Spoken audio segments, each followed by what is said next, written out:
We continue now with our videos on the I Ching, on the Tao, and the yellow and blah blah. No, I'm just kidding.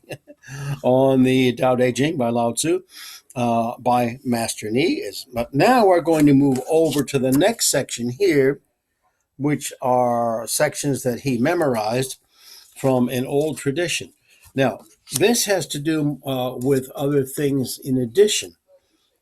Now, in here, you will find some things having to do with not only Taoism, but the I Ching, which was one of the forces that helped to form Taoism, and Taoism was part of it, and it was part of Taoism. Now, on this one page here, you are going to see that symbol, that round circle right there with the two changes, and then you see some of the lines.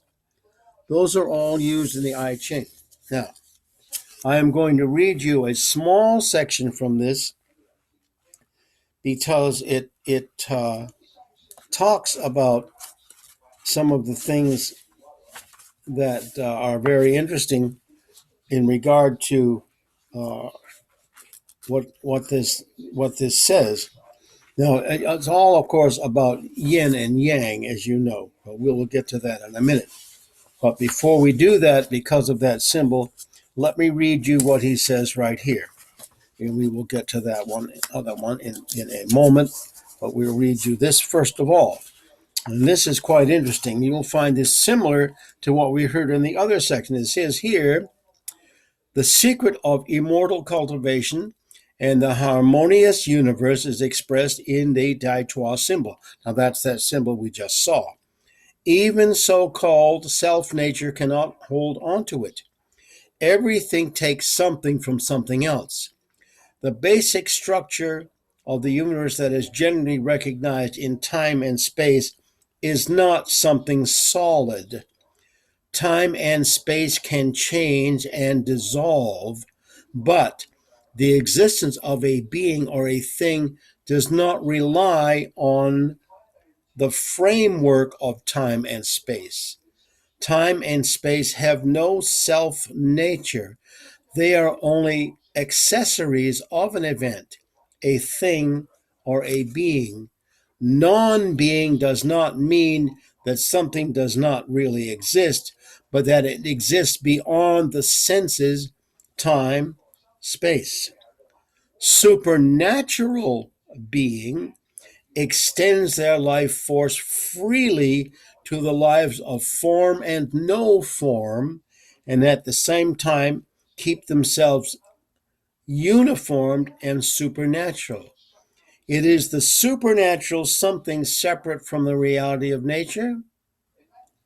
Wise Prince, these two realities can be discussed separately, but both sides belong to the same substance of the great, one universal life. The subtle law of universal life emphasizes neither the natural nor the supernatural. In the process of human evolution, the universal truth is reached by one who is whole and who is not entrapped by natural or supernatural phenomena. Now, there you have a reading from the second section, and then, and it has to do much with the I Ching. Now, in here, I will show you pictures of how the I Ching is used in this latter section. You will see pictures, and these will show you how it's used.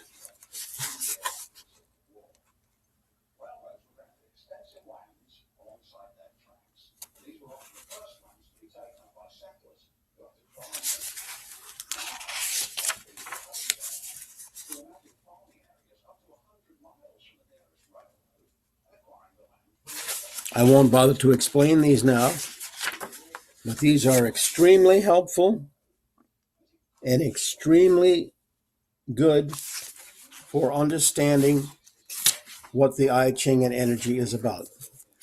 We have finished with this now. We hope you enjoyed it. We hope you compare it with your own translations, and you enjoy the rest of your day.